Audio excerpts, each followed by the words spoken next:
The Jaguars were first out of the gate by hiring our guy, Urban Meyer, as their new coach.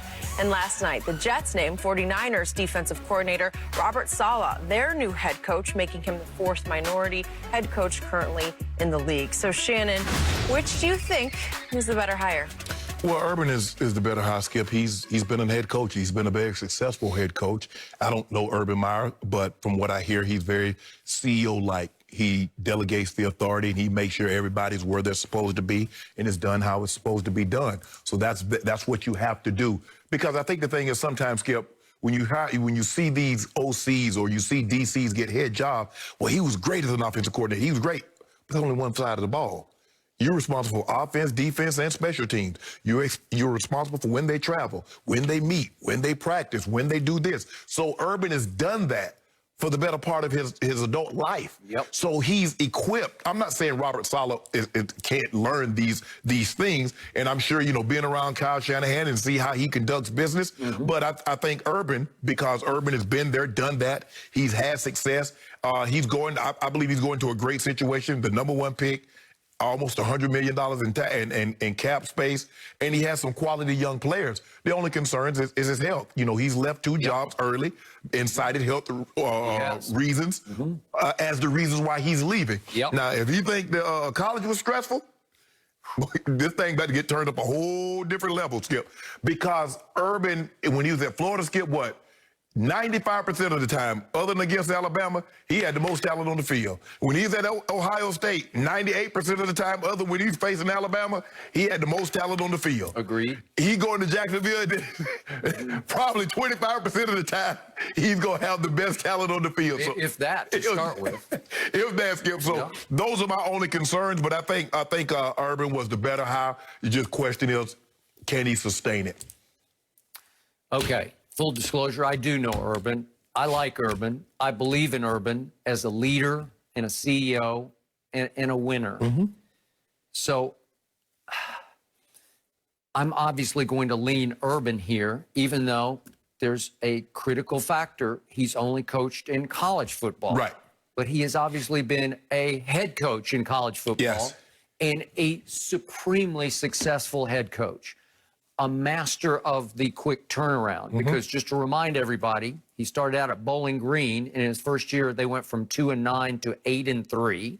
Then he goes to Utah. First year, they went from 8-6 the previous year to 10-2. Florida, they'd been 7-5, and his first year they go 9-3. Ohio State had been 6-7 the previous year, and they go 12-0. Out there, that's pretty good. There's been a buzz all week. Obviously, he's won national championships. He reminds me of Jimmy Johnson, who I covered. Obviously, another Falcons. Now the Falcons still haven't hired a GM, and I know Jimmy extremely well. His personality is very different than Urban. Jimmy, he is literally a hurricane. Why are you hiring a point is, I believe they can both be successful in their way. And yet there's a long history of college football coaches who failed miserably in your league, the National Football League, starting with Nick Saban, Steve Spurrier, the guy I covered in San Francisco, Dennis Erickson, Greg Schiano, Bobby Petrino. We can just keep going on and on. The odds are actually against Urban succeeding. Even though I believe he will, and he didn't interview for any job because he said, I want that one. Well, Skip, I think it's different now. You have to understand these guys are different. And I think the biggest difference is, Skip, you're dealing with 18, 20-year-olds.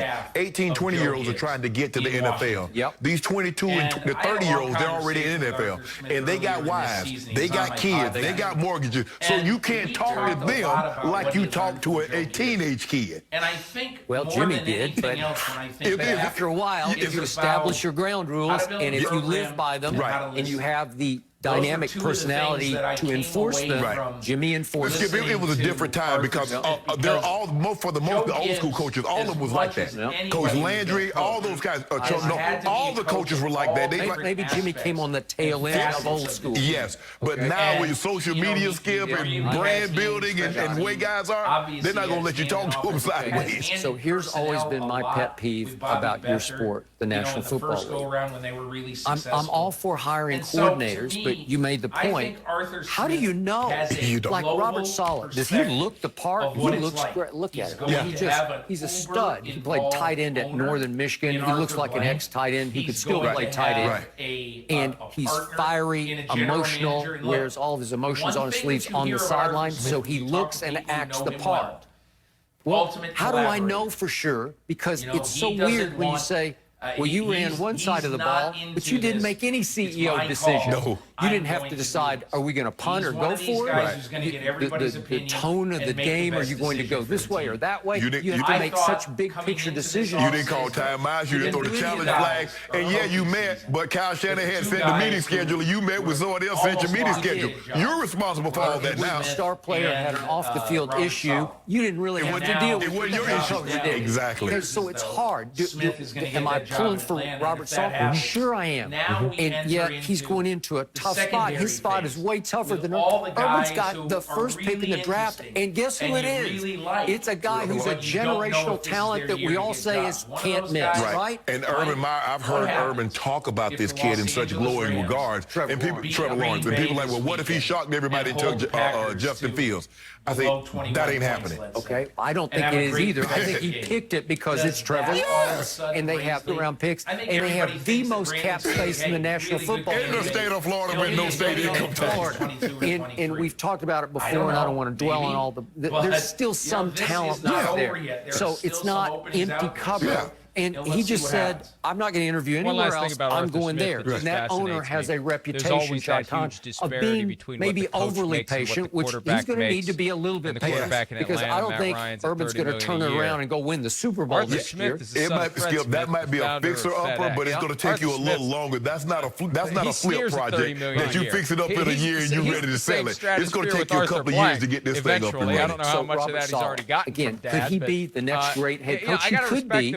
How do you know for sure? Because I look back at his, everyone says he's a Pete Carroll chip off the old block. Well, he was there with 3 years for Pete, and guess what his job was? He was quality control up to 2013 for 11, 12, and 13. You know what quality control is? You're just kind of a gopher. I mean, you're doing film room stuff. Yeah. You passing out the game plan. You're not even coaching a position until he went to the Jags, because Gus Bradley took him to the Jags from Seattle, obviously. Seattle to be the GM, then to work with / Kyle Shanahan finally said, I want you, and brought him to San Francisco as the DC, the defensive coordinator. Throughout the day, okay, well, last year they were injury-racked, obviously, but they didn't have a great year. They gave up 41 at Dallas. Remember, they gave up. But the year before he got to the Super Bowl, Skip, and they play hard. They're very sound. Richard Sherman speaks in glowing terms of, but Sherman knew him from Seattle. He says he's a great hire. Okay.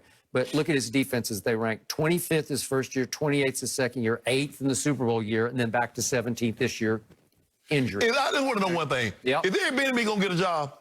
Good question. I mean, we appreciate Saleh, and he's a brown guy. He's a minority. Okay, but I just want to know, is EB going to get a job? I hope so. Because what? Because now there are reports that Arthur Smith will get the Falcons job. Because what we hear is that, well, he didn't call the plays. Doug Peterson got a job and didn't call plays. That's true. Matt Nagy got a job and didn't call plays. There are a lot of guys that have gotten jobs that did not call plays, that they didn't use that against them. Good point. Well, he definitely needs plenty of interviews. But just quickly before we wrap this up, I've been around Urban, obviously, plenty the last couple of years covering college football, interviewing him, and then as a teammate, over these last couple of years. And I sent a little note